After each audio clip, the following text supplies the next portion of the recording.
Hi, my name is Ashmeeta. I'm a grief support advocate, and I'm going to be sharing my story with grief and loss, and basically how I kind of the different things that I've experienced as I am grieving, ways that I've found to kind of help myself, and also knowing when I need to reach out for help. So I think my story with grief and loss, basically actually goes way back to when I was probably like maybe in my 20s. But at the time, I didn't really realize, I kind of just dealt with whatever was going on. When I really started looking into grief and loss and that kind of stuff and really analyzing it, trying to understand what it meant and how I could work with it because it's a new reality in my life now, is when my mom actually died in 2018. My mom was actually my best friend. She was always there for me. So when she unexpectedly passed away, which happened like so quickly within a week, and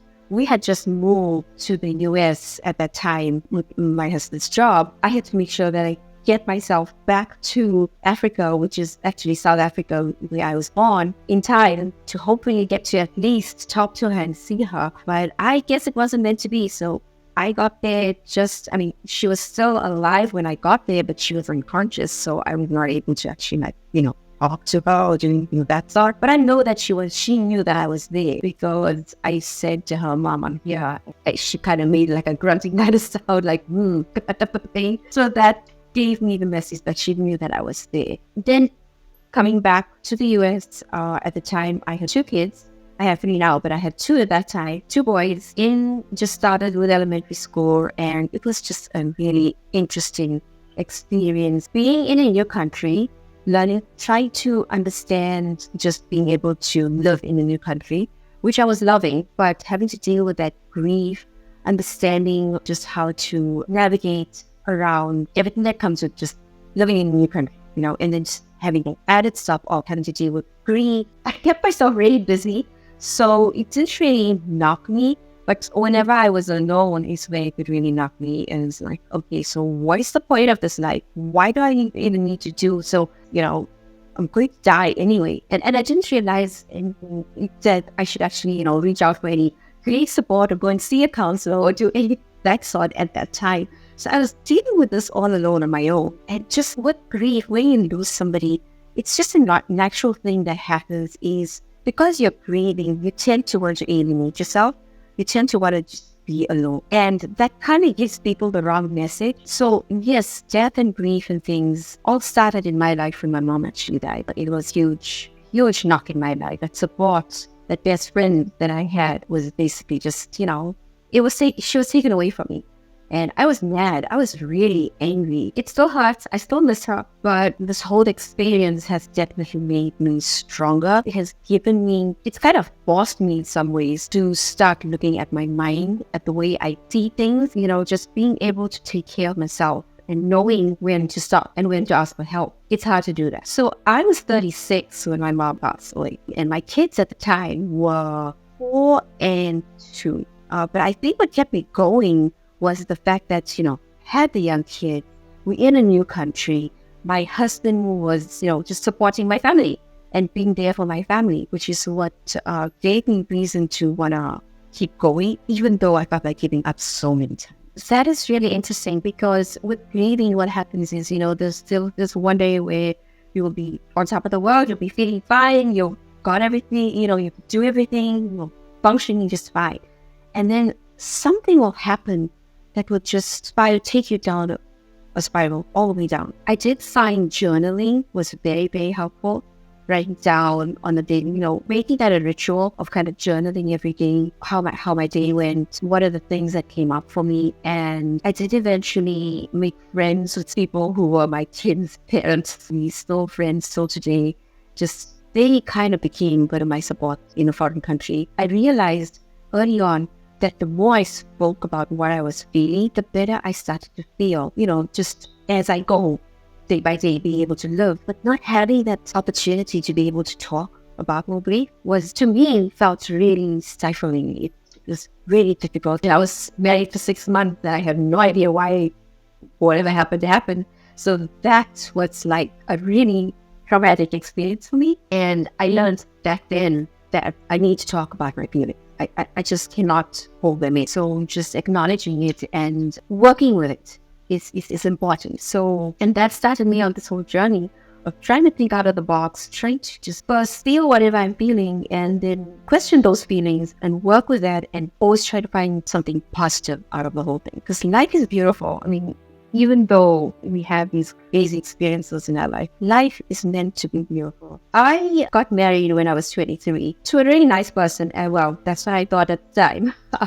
We were married for like 6 weeks and I was pregnant as well. We were having a little bit of like disagreements and things like that, which is normal with any relationships. Relationships are not perfect. People are always having disagreements, but you talk about it, you come to some sort of agreement and you move on. That's what makes relationships stronger. But at the time, I was devastated. I find that I'm pregnant and I just, said to him, I need space. I need to go to my mom's and just need to get some space. And I was so stressed out at the time that I ended up having a miscarriage. And within that same period, the one day I just get a summons come to my door to say that the marriage has been annulled. And I tried to reach out to him and ask him, what is this all about? What's going on? Why is all of this, we're just having some time apart. I don't want this. And he just refused to talk to me because basically this marriage is not going to work. That's it. I got nothing to say to you. Just sign the documents and forget about it. So that was really devastating to me. And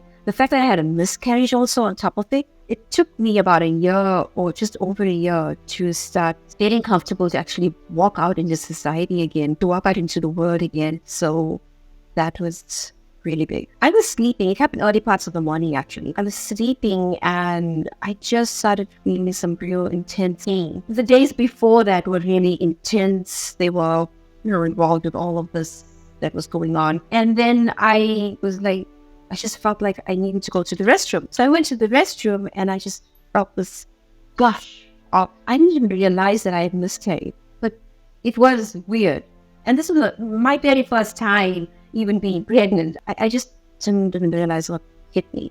It's usually, I think we kind of go, it's natural to go down that path of first, getting mad about why it happened and then maybe blaming other people or blaming yourself or that kind of stuff. I was in that space for a while. But I don't know if it really heals, but it makes it easier to talk about as the time goes by. Basically, my mom was my safety net, so wanted to be with somebody that I felt safe with. She's mom. She just knew what to do. I was with her. I was crying. I was definitely sad. I wanted to just sleep. Didn't really want to think about anything. Kind of the whole isolation thing all over again. So what I started doing a few months after, when I felt a little comfortable, I started going to some energy healing, like workshops and that kind of stuff. Also started delving into meditation, those kind of things. I mean, I'm experimenting with various different ways of understanding myself and helping myself, because I realized at that time also that I didn't feel like I fit in. That is why I turned to things like energy healing, meditation, but I did try to find ways to help myself. Having my mom who was really open-minded and always willing to help me find ways that work for me was really, really helpful. My late husband's name is Vipin, and I met him when I was 25. Story behind it is my dad had actually met him first, and so one day my dad came home and said to me, I met somebody and I think you really like him. And I said to my dad, no, I'm not interested in meeting anybody. I'm fine. I'm just getting my life back in order and I feel comfortable just the way I am. My dad was like, well, there's no harm in meeting him. I'm not asking you to marry him or do anything of that sort. We met and just hit it off. With the first meeting, we kind of just hit it off. And then we kept meeting for continuously after that for some time. After that, we decided that I could see myself spending the rest of my life with you. My late husband was a mechanical engineer. The things that we both enjoyed doing was hiking, outdoor stuff. We enjoyed watching movies. And we were married for about 5-ish years before we had our first child. So after we got married, my husband's career kind of really took off. He used to work at brewery back in South Africa, and then he joined Guinness Brewery, which got him to move to the UK. And so we ended up having to spend quite a bit of time traveling back and forth. And then we left to the UK in 2007. We moved from the UK to the US with the same company. We moved to the US. That basically started our whole life in the US. And then we moved to California, lived there for about 4-ish years. Then he joined a different company and we moved to Michigan, where I ended up having our third child, who ended up being a daughter. But as a family, we enjoyed traveling. Every vacation, long enough vacation, we would find a different place to visit. So in 2018, he had things going on with him, his body edema and things like that. And through a whole battery of tests and things that they did, we found out that he had pancreatic cancer. We did try various different treatments to see what would help. Yes, it was at a stage where the cancer was going to show us exactly what it can do. It was kind of slowly started, but when it ramped up, the whole edema thing was really a big thing for him, to a point where he actually had to be in the beginning of 2019. And then by January of 2019, he was in hospice. They were like, nope, there's no, he's not going to make it. It was such an intense time. So he went into hospice and he was actually asleep for almost a whole week. I don't know what happened, but all the edema disappeared and he somehow came back. So he was basically bedridden, not able to get out of the bed and walk, do anything for himself, because the disease had progressed to such a point where it was eating his muscles. But they did put him, the rehab was not working, they said, so they put him into long-term care. So from June to October, he was in long-term care. And October is when he passed away. Even though they were doing the massaging, the therapy, the relief is just there for a short period and that edema kind of comes back again. It was not something that was like a permanent fix. Before he got into hospice, he was whole and he would sleep in that chair. We had this reclining type of chair, and that is where he sat the whole time. Can't get out of his bed. He cannot go to the bathroom. Every single thing, his food also, he couldn't even keep any food down. Just being his caregiver and being his wife was really difficult because there were certain things that he was expecting out of me to be able to sort of take care of him. So that as a caregiver, the things that you would do to take care of a patient. But then I'm also his wife. And at the same time, I am trying to do the best that I can to be there for him and help him and support him. But I'm his wife and I'm watching. It's like picking up sand at a beach and just watching it flow through your fingers. And as much as you try to hold, it's going. And that is what was happening slowly with our marriage, with our life that we built together, which was more important than anything else at that time. That's where, when the social work came into the picture, she kind of brought that to my attention. It's like, what are you doing to take care of yourself? Is what she asked me. And what do you mean? There's no time to worry about me here. I gotta take care of this. I've got 3 kids that I gotta take care of. Gotta take care of him, take him to his doctor's appointments and do all of those things. By the time the evening comes, I put my head down and I listen. I'm just so exhausted. So there is no time to do things that I enjoy. It doesn't matter what's going on in your life, but you have to do that self-care. Do something for yourself every day. My focus was only on him. The blood tests slowly started showing that his platelet counts were going down. He didn't go see him every day. He was also really angry.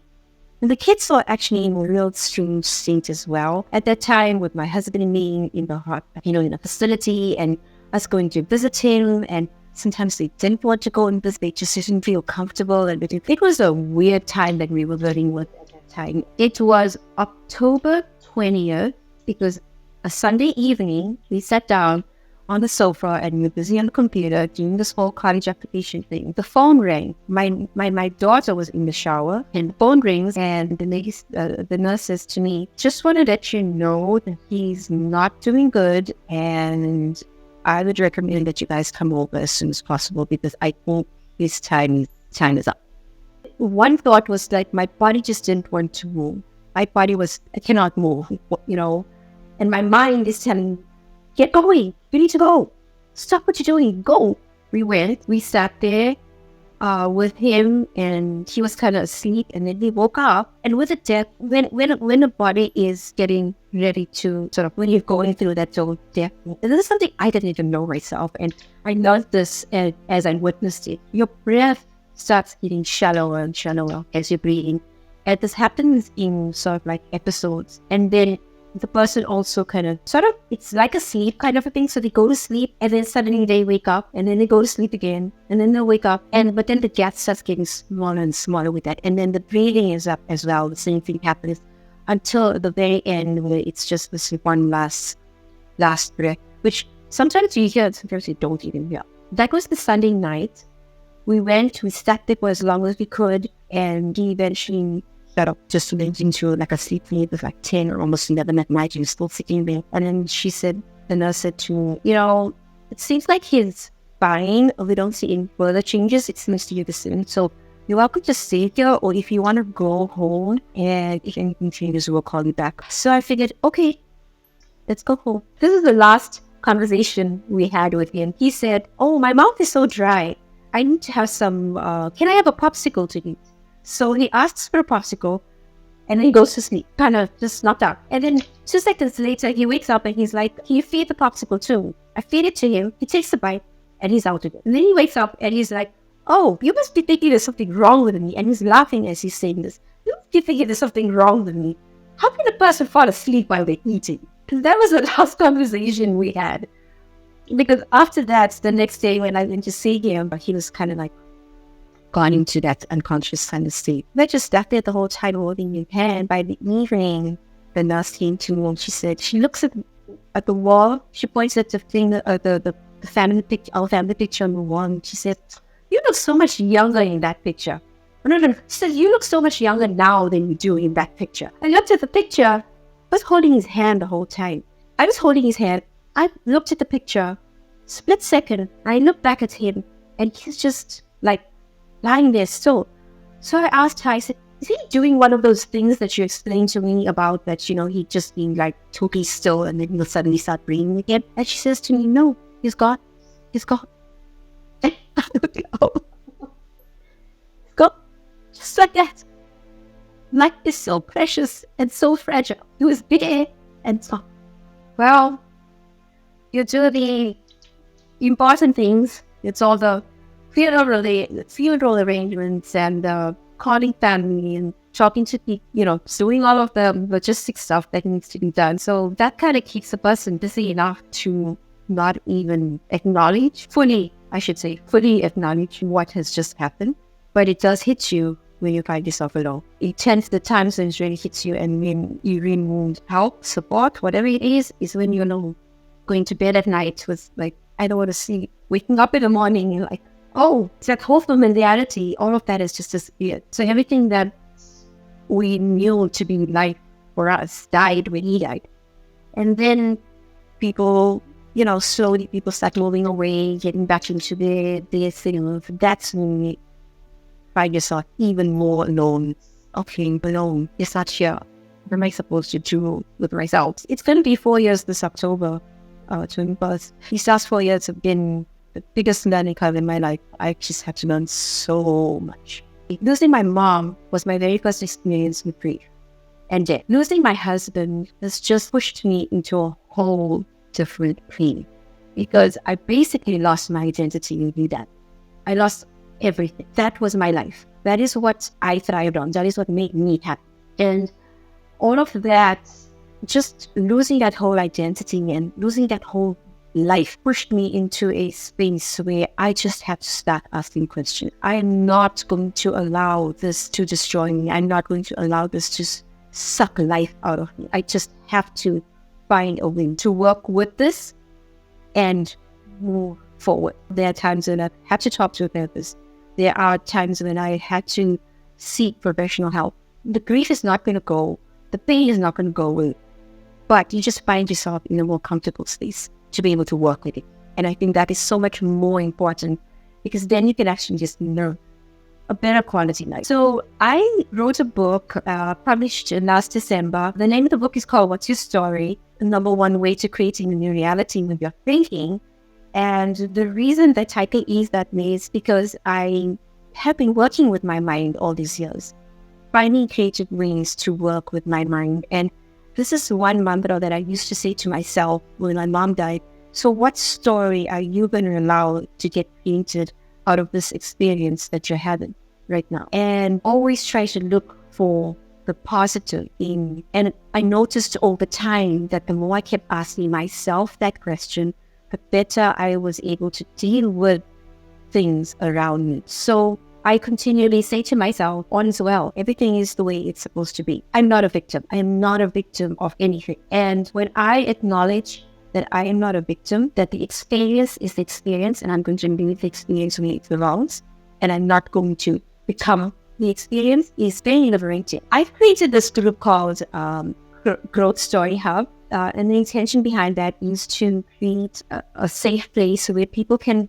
come and get information about how they could get tools, maybe even resources on how they can help themselves, and also just helping them to acknowledge. So, like when they talk about the 5 stages of grief and those kind of things, I feel like the more you think out of the box and you don't allow things to kind of hold you down, it helps to come up with more creative ways to work with such a topic like death. You can be comfortable with it. You can find ways to be comfortable with it and not have to feel like you need to hide. I would most definitely say being kind to yourself in the early days, all the time actually, but in the early days, being absolutely intentional and kind to yourself, and acknowledging if you need to cry right now, then cry. If you need to be mad about something right now, be mad.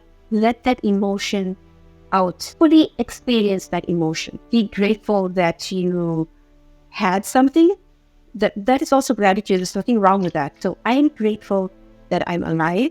I'm grateful that I woke up this morning. I can walk. I have my basic needs that allow me to live. And that kind of just, I don't know, it did something for me. It did something for me. So right now, after writing my book and creating this group that I created, my mission and my goal and what I'm trying to achieve is to be able to get out there and spread the message of hope and resilience, and let people out there know, people who are struggling with grief. And it doesn't necessarily only have to be the loss of someone. I mean, a miscarriage, divorce, even moving from one country to another comes with a certain level of loss. You can do this. This experience doesn't have to define or destroy you.